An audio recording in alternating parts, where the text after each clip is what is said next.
Heather, thank you for being patient. We want to welcome Heather. Heather is the operations manager at House of Cannabis in Tacoma. And I'm going to unmute you now. I didn't really do you justice. Tell us a little bit more about you, where you're from, and how you got into this crazy industry. Yeah, hi guys. Well, first of all, Trey, thanks so much for the invite to come on and talk today. Like Annie said, it's so nice to be able to pair customer service and cannabis. These are honestly two of my passions, and I'm just honored that I'm able to build a career in this now. When I first found cannabis 14 years ago now, I never thought I'd be able to build a career in cannabis, and here I am. And I'm also living the dream, just like Chuck, so it's great.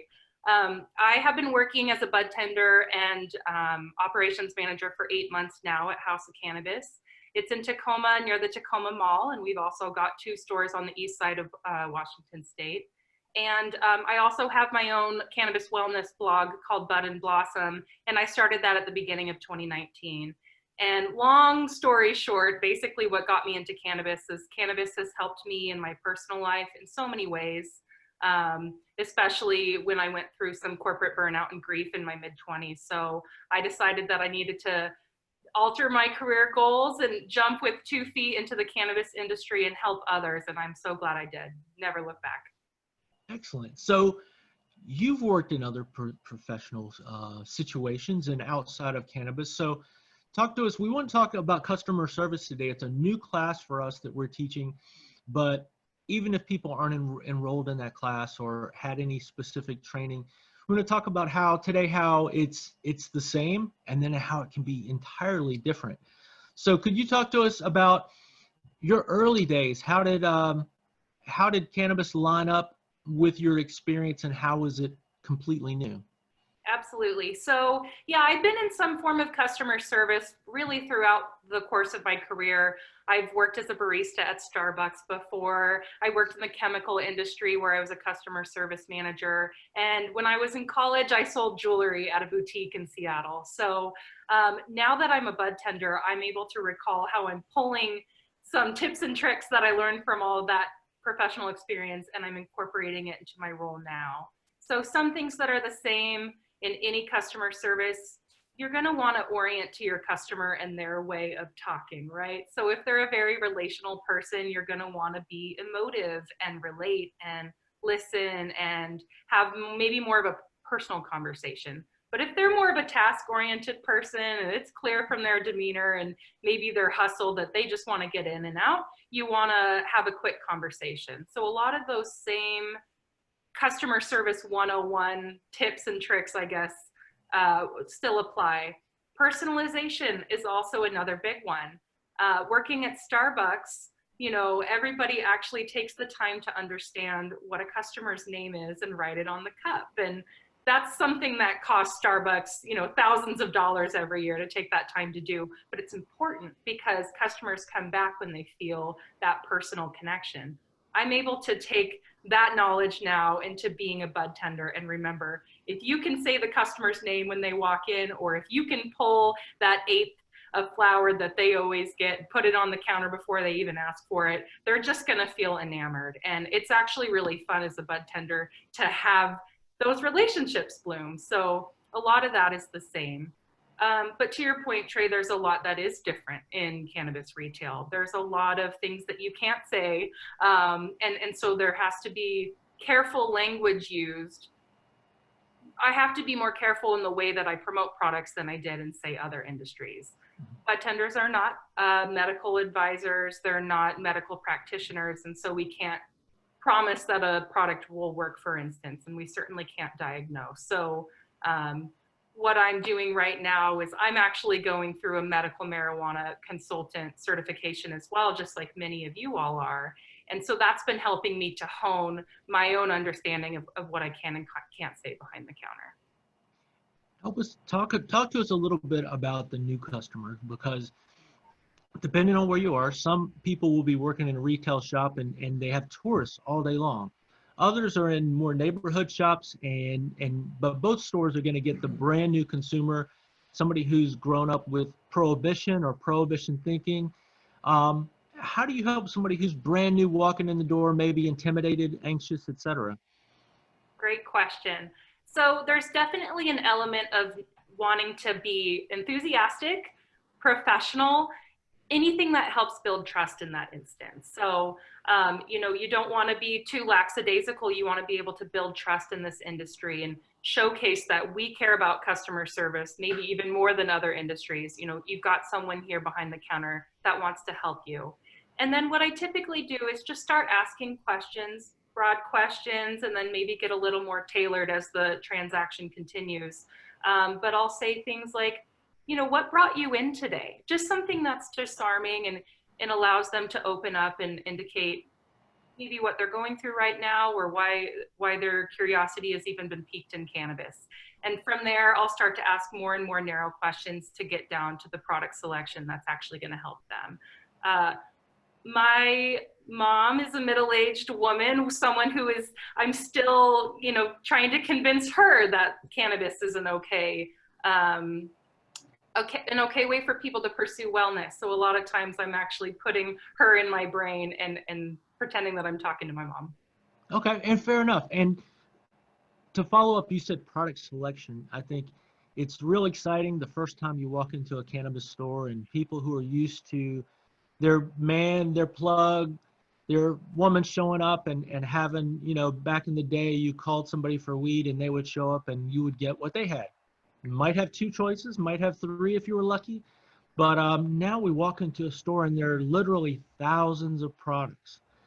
And that's just so overwhelming. How do you help people to narrow the scope? Because, you know, if I had enough money to try it all, I might, but that's not the case. Yeah, it's kind of like a puzzle. It's like a game as a bud tender, considering that we have hundreds of products on the shelf. We've got a new customer walking in. You know, by the time that they walk out, ideally they're walking away with something. I'd like to sell them maybe 2 or 3 items just to make sure that they find the one that gets the most benefit for them. But yeah, there's a lot that can be done to make sure that you're whittling down the product selection in the right way. So more of those careful questions come into play here. And I like to tell bud tenders and, you know, bud tenders that I'm training on my team, when you're asking these questions, you need to actively listen. It's not just about what's communicated, but make sure you're understanding the full concept of what that person's going through right now. So I might ask if they're comfortable with THC. If they don't know what THC is, you know, you've gone to explain this is actually the compound within cannabis that is known to be psychoactive. It can help when combined with CBD. What have you tried in the past and what have you liked for your body, if anything? And then how would you prefer to consume the cannabis? Do you have a preferred delivery method? And then one thing I actually like to do, if they're still not really sure, is I'm going to go and I'm going to grab a different product of every type. So I'm going to grab a capsule. I'm going to grab a tincture. I might grab some flower and concentrate. I'll say, give me 1 minute and I'll be back with some options. And then you physically lay those products out in front of them. And sometimes when they can physically see it, they can start to better understand, oh, what is this? And they might have questions about how it was produced. And it's up to every bud tender to just do their best to explain what the product is. And then I like to share my own experience as well. And so through that conversation, you're able to basically get to what's going to be the right option for them. And then I like to tell customers, journal. When you go home and use this, it's really important. And I know, Lisa, we were speaking about that earlier. That's wonderful advice. Everybody has bio-individuality when it comes to cannabis. So the cannabinoids are going to react maybe differently for each individual. So it's up to that person to take control and understand what their experience is. And then I invite them to come back. Let's chat when they've tried it, and we'll see if we need to tweak it all. Yeah, the dosing journals are very important. And like we were talking about right before the call officially started today, we credit Lisa, who's on the call today, and a member of the American Cannabis Nurses Association, who told us years ago, almost 5 years ago now, she said, look, whatever you're doing while you're developing this consultant class, make sure you include dosing journals because they just need to. The regular person or the person not using cannabis, not regular, but the person not using cannabis can easily forget stuff, and the person using cannabis can maybe even more easily forget what they bought or how they used it, under what conditions, what time of day, what benefit it caused them. Now we have choices, not just a paper journal, but they're apps now, like Strain Print. There's an app called Strain Print out of Canada, and this allows you to go in and anonymously record what strain you use or cultivar you used, how many hits you took, and then it tracks your feelings or your self-reporting. It'll remind you in a few minutes, did you forget to tell me how your anxiety is doing? And which is nice to have a reminder.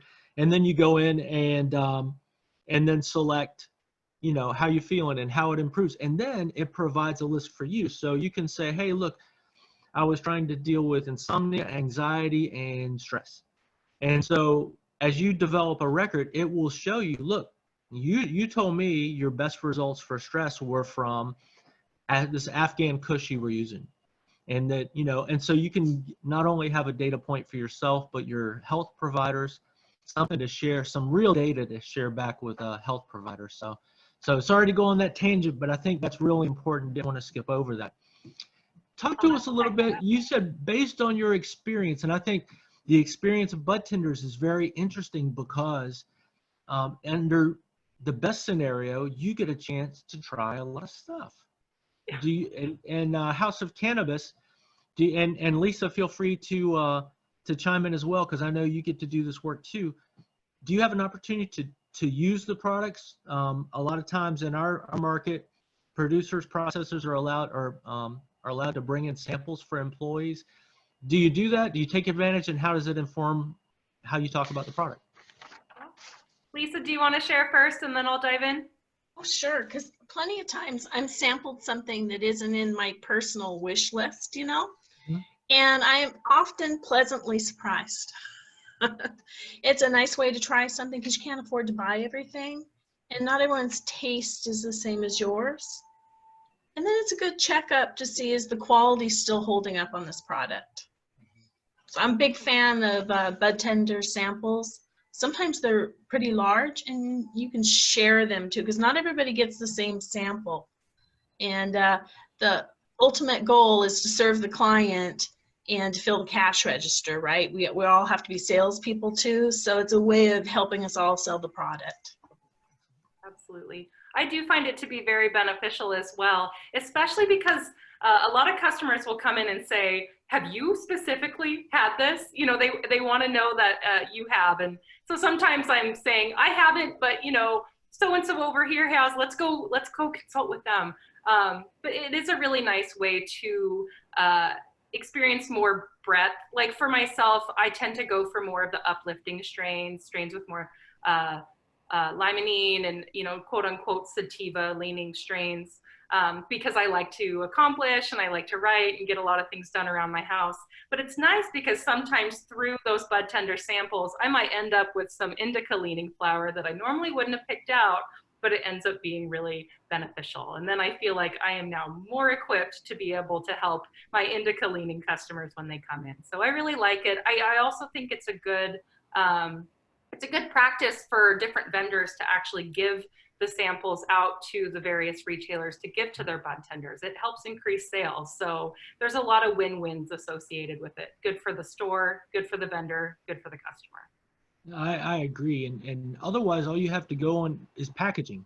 And sometimes the packaging can be brilliant and the product can be less than. And so when you're talking about a product where people are spending, you know, $20 to $300+ depending on the quantity they're buying, that's important to know and to be able to give a recommendation. We make the Blockbuster analogy sometimes, you know, that's become history, but used to be you go into a video store and they had thousands of titles and a lot of people would say, well, what's good?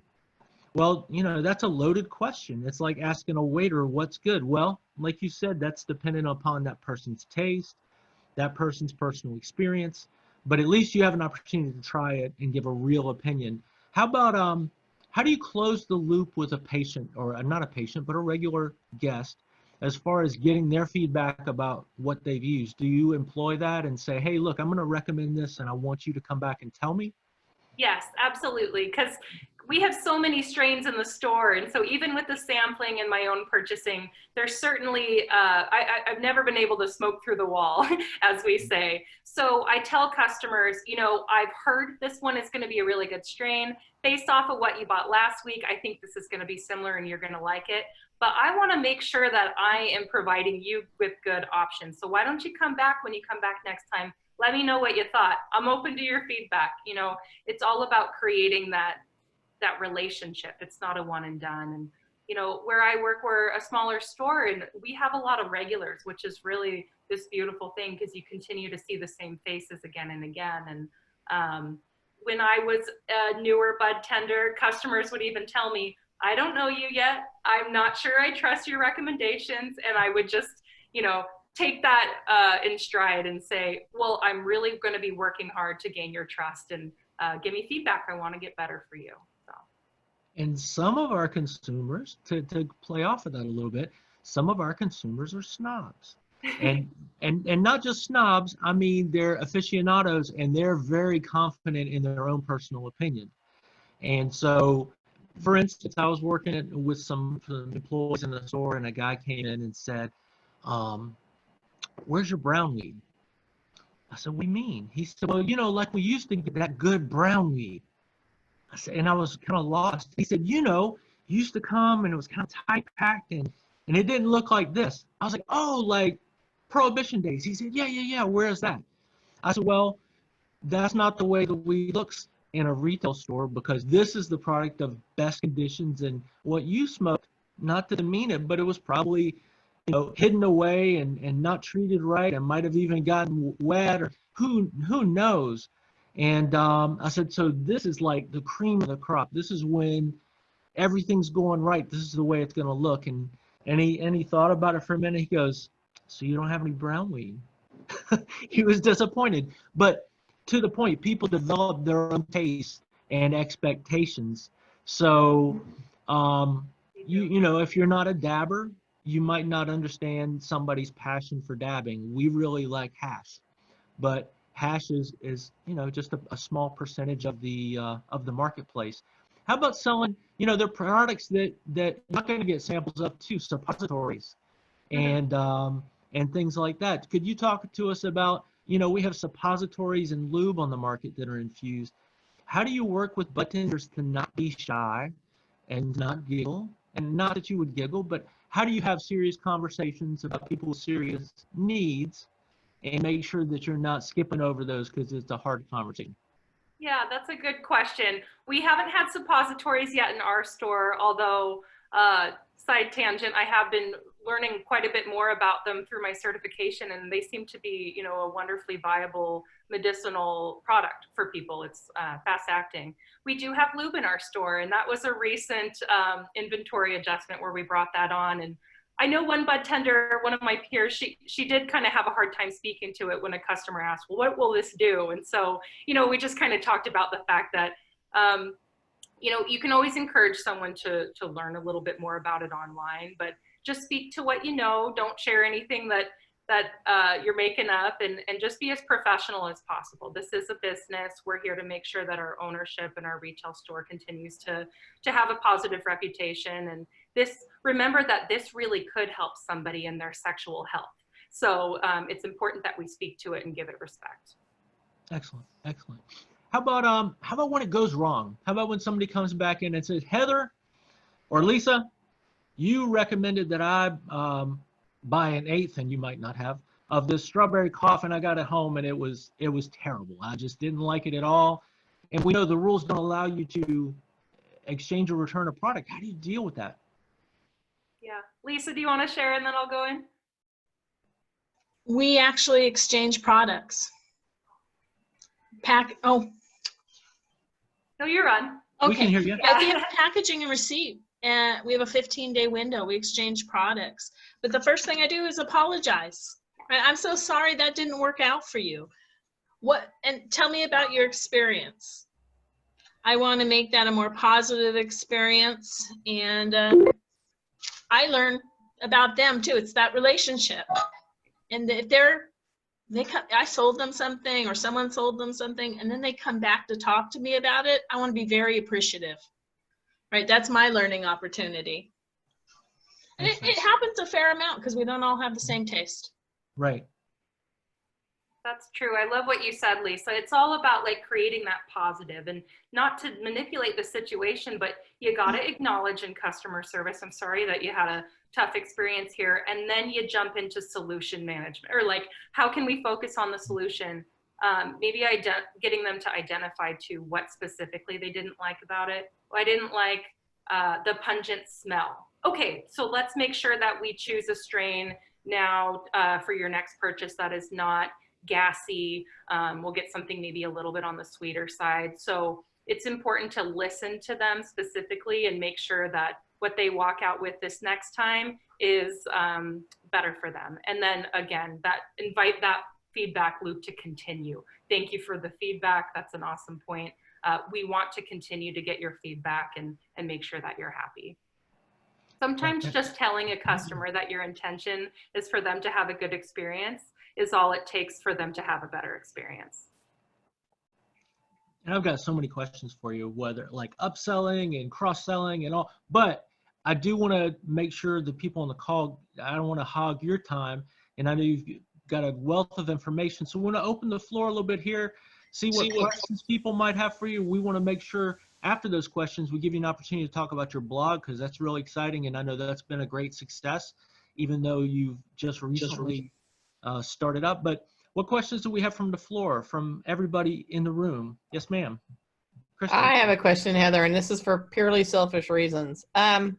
We're thinking about doing a bud tender event across the state where we deliver a product and then would like to do like a smoke sesh or a edible sesh together and be like a focus group for the producer processors.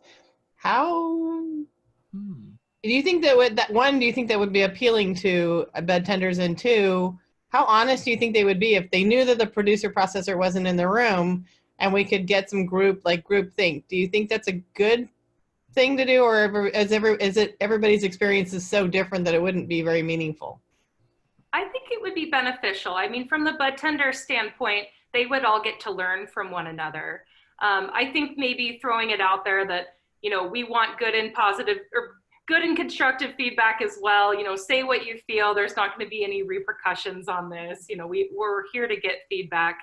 And then the other thing that comes to mind, if it was an edible review, they might need to take it 1 to 2 hours before the actual discussion. Yeah. So, but I think that would be fun. And in general, getting people together to consume cannabis is just one of my favorite concepts. It always breeds good ideas from my experience. And so I think that'd be interesting. We should chat more about that. Yeah, I'm looking forward. We were talking about RSO, how you had to take it like 3 hours before, and apparently the big thing is to put a bunch on your tongue and see how high you could be. And we're like, okay, let's just have like a limit. Grain of rice size.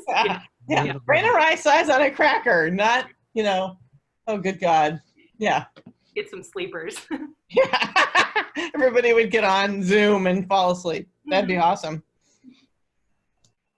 Any other questions? Who else? Don't be shy. Hey, Heather, it's Annie. How have your sales been affected by COVID-19? Great question. They've actually been phenomenal. And 420 was in the mix as well since all of this has come online. We've definitely seen some, we graphed it, and there's definitely been some trends. So in the weeks where stay-at-home orders started to come about, early to mid-March, I would say, I think the week of the 20th, March 20th, that was the best week because people were understanding, I'm going to be in my home for weeks, I need to stock up. Since then, it's tapered off a little bit with the exception of the 420 holiday, but sales are strong. So what we're doing as a company is saying, okay, we've got a lot of new customers because of what's going on in the world right now. Now we need to leverage our game learning personalities to actually retain these customers. But yeah, I think it's positive. And in Washington State, we've been deemed essential, which was absolutely imperative as well. And I'm excited to see that distinction play out. And how it continues to change policy. And boy, for people to be able to have access to clean, tested cannabis during these times, I know it's probably helping some people to really cope. You know, we know there are people in the community who have serious anxiety issues, and now increasingly more reason for people to be really anxious about their jobs and their families. But daily, I'm grateful for those kids or families that are in dangerous situations regarding other substances, alcohol, etc. Hoping, you know, if there's more cannabis in the mix as opposed to some of the other stuff, hopefully people would be safer. You know, if we can make sure people have access to cannabis, you know, that might make for a little bit more chill households in some cases. So, and then people who are by themselves too. You know, we know this is very stressful. Yeah, thanks, Mary. And you know, so you know, I'm not in this alone. I'm here with my husband, and some people are going through this by themselves or going through it with their children. And I imagine either one could be a blessing or additionally stressful. You know, so kudos to all of y'all who are balancing whichever side of that stress ball you got. Can I throw something out there? Please.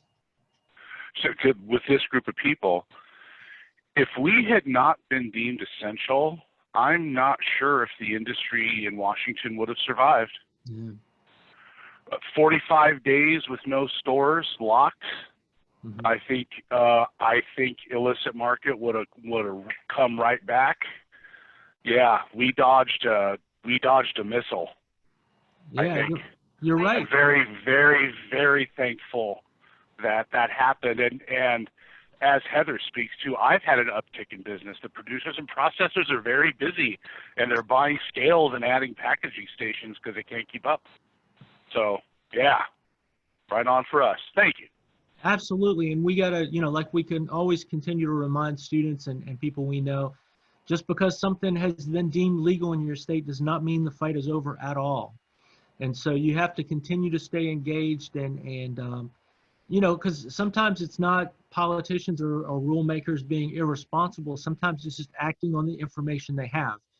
And if they don't know how you're being impacted, then they're acting blindly. And that's one of the things the Cannabis Alliance, sounds like a commercial today for Cannabis Alliance, but they've really been there for us. And whether it's the Cannabis Alliance or Sherry, Isaiah, another professional organization in your area, we really encourage you to get involved, because the insight you can learn from other people doing this is enormous. Just to hear that other people are struggling with the same thing you're struggling with sometimes is comforting. And then you can compare notes and say, hey, well, how did I get over that hump? Or what did I do when I got to that point? You know, if you can work with somebody who's already been through it, is always nice. But it's nice to have a CannaFam there behind you. And personally, I can't say enough good stuff about the Alliance. It's really brings some good people together. If you go to another group and don't feel a fit, don't feel welcome, there's often another group. So like I said, the Alliance list is up there, or thank you, Kristen, for putting the link up there. We encourage you to check it out. It doesn't cost you anything to attend a meeting right now. And so it's a nice time to give them a test ride. Heather, sorry, we've been away from you for a minute. Talk to us a little bit about your blog. What's going on with the blog? How can we find it? And would you make sure you put a link in there for us? Yeah, and thank you for the opportunity to plug this, Trey. So yes, I have a blog. It's called budandblossom.blog.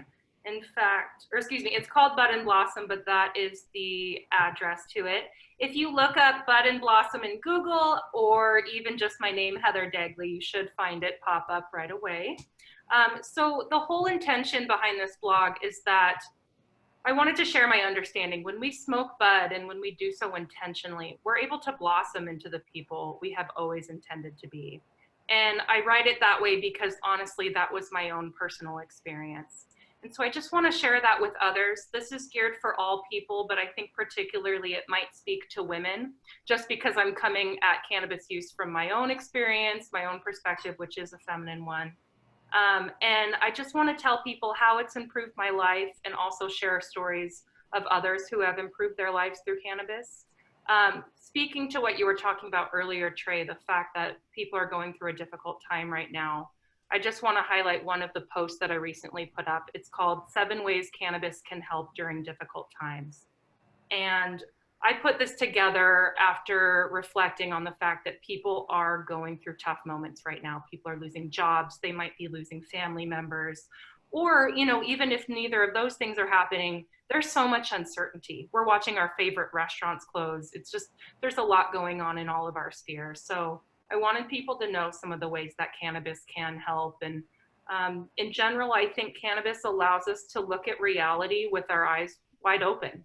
And yet it can take some of the fearful and prickly feelings away. So pretty relevant to this time. Excellent. So y'all make sure to check out Bud and Blossom. I know I've recently discovered it and enjoyed it, and you see how personable Heather is, and so she brings a lot to the table, and it's good conversation. The great thing is we have access to all this information now. So for, you know, Prohibition, we might have had only High Times or Skunk Magazine to turn to, or some other in your market, and now there's just a wealth of information. So choose good sources. And Heather, we want to thank you for being here today, for giving your time to share what you're passionate about with us today. And that's been excellent. We want to remind you all, this happens, Saturday Sesh happens the first and third Saturday of every month. Next time, our guest 2 weeks out will be Danielle Roselison. Danielle is the former president of the Cannabis Alliance. She's also part of the one owner of the family-owned business Trailblazing Productions out of Bellingham, Washington. And Danielle's an excellent person as well. So she's going to talk to us about what it's like to run a cannabis farm. And recently, the rules have changed that allows her children to see where she works for the first time ever. So we'll talk about how that happened and what it's like. She's got a little, very precocious 10-year-old child that, you know, that advocates for cannabis in class. And we'll talk about how that goes and what's it like to be raising little advocates. And y'all can come unmuted if you would. Sorry to mute you there. But yeah, those are coming up. We're really excited to have those. We are in development of, we continue to develop new coursework, although we're active right now at Seattle Central and UNLV. We have new coursework, like we mentioned, Cooking with Cannabis, a new class on what you need to know about CBD. We're also working on a Spanish language version of the Cannabis Professional, and soon to be a Japanese version of the Cannabis Professional. And we're really excited. We're working with a group out of Japan, a leading advocacy group, and a very nice partner to have. So we're going to make an official announcement about that later, but we'll be excited to be able to spread the news, spread good news to people who don't speak English as their first language soon. And we're just grateful for y'all. It's nice to have a wonderful cannabis family, and so we hope you feel included in what we do. All of our coursework is online, so naturally it's not as high touch as a sit down in front of you class. So we wanted to make sure that you have an opportunity to see our face, to meet some of our friends, some of our other classmates, and we're grateful for you. So any questions as we close up? I have a question. Yes, ma'am.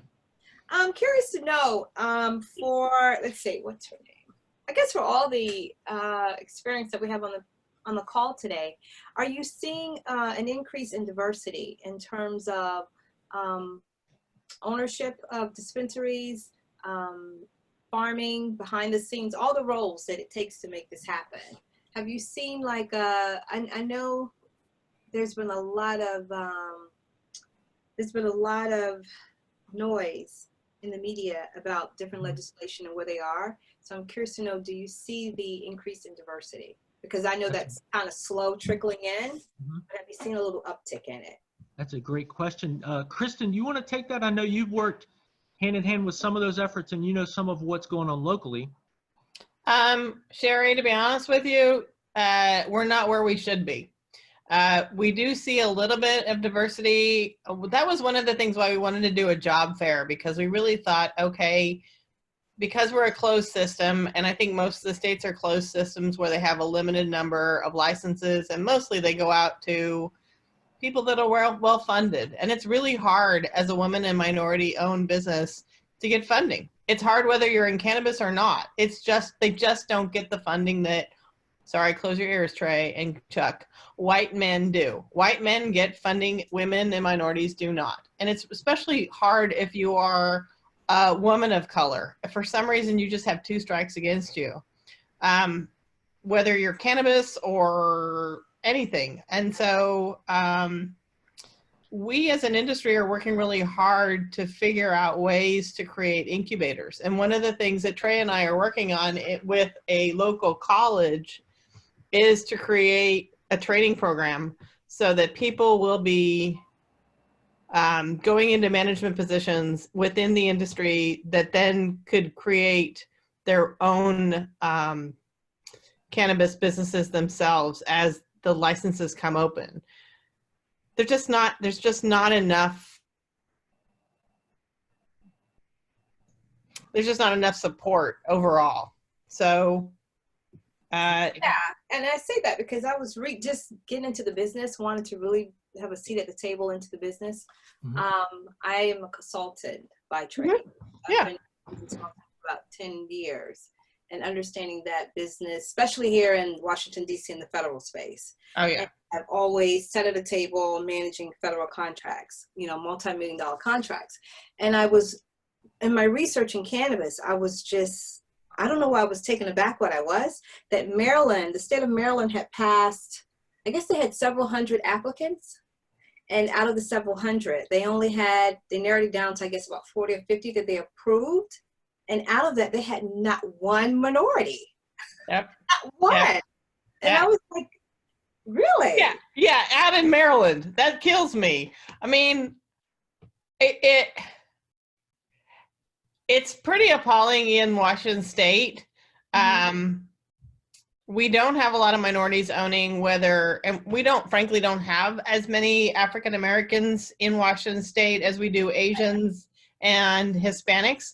But of the stores owned in Washington State for Hispanics, I believe Lisa's probably works for one of the very few. We started our own Latino bar section, or we started our own Latino section. I came from the law, so I always think of it as bar. So we started our own Latino section so that they would have a voice. And as we go in and start pushing for social equity, we have 2 African American cannabis coalitions here. We don't have a Latino, so we created a section for the Cannabis Alliance. And I think our next one will be Asian. We have quite a few women, but we don't necessarily have women-owned. There's a couple women-owned processors and producers. I think there's a couple women-owned dispensaries, but it's really, you're right, Sherry, it's really, really hard, and it's demanding a seat at the table and working together as a group to demand that seat. And you can send me a private email if you want to, and I'll show my email up there in the chat box. There's somebody in the DC area that I would love to connect you with. There's 2 people that are in the African American cannabis space that I think you guys together could be pretty formidable. Well, let me ask you this. I haven't looked at the Cannabis Alliance. I was trying to pull it up as I'm talking on the call. But is that like an alliance, like a chapter organization where you have different chapters in each state or each city? So you're sporadically throughout the states, or is it just pretty much located within Washington? Because the way cannabis is, we're located within Washington State. There is a couple national cannabis groups, but frankly, they're more concentrated on federal policy than local policy. So I can help you find your Maryland group. Yeah. And if there isn't one, start one. Yeah. And I can help you to start one. Yeah. Really, that we're happy to provide that kind of thing, because eventually, as part of my huge plan to take over the world, I would love to have like the Cannabis Alliance across the United States. But yeah, happy to do that. But we really have to, because just the way they are and the way that I can't send you, for example, we can't send you cannabis from Washington State, which I have to say we do grow the best. I can't send it to you in the mail. I'd love to, but when it becomes national, oh yeah. And so working together across national borders will eventually make this industry stronger than ever. Yes. So yeah, Sherry, I'll throw my email up into the chat box. Okay, awesome. Thanks, Sherry. That's a great question, and we always try to remember and try to remind folks that communities of color particularly have just been crushed by prohibition and drug laws that targeted those communities, that destroyed families or at least created, excessive stress. Our whole cannabis community has probably experienced PTSD from the drug laws. But particular communities of color. We're happy to announce that in July, one of the D'Angelo brothers will be here on this call to talk about the Last Prisoner Project, which he co-founded with Steve D'Angelo. And so we're going to talk about the Last Prisoner Project, which vows to stay in business until the last prisoner for cannabis-related offenses is released. So that announcement will come out later. We're still negotiating a date, but he let us know that he's happy to come and speak to us, so we're happy to have him. So thank you. If you have other ideas for speakers, we're happy to have you. Please follow us on Facebook and Instagram. We always post these on Facebook and Instagram under Academy of Cannabis Science. It's a group on there. We'd love for you to follow. That way you won't miss anything with us even after class is over. I want to thank you all today. We took a little bit longer than we normally do, but thank you for your time. We love you. Stay safe out there. And we hope to see you back for the next Saturday session, 2 weeks. Bye, everybody. Thank you.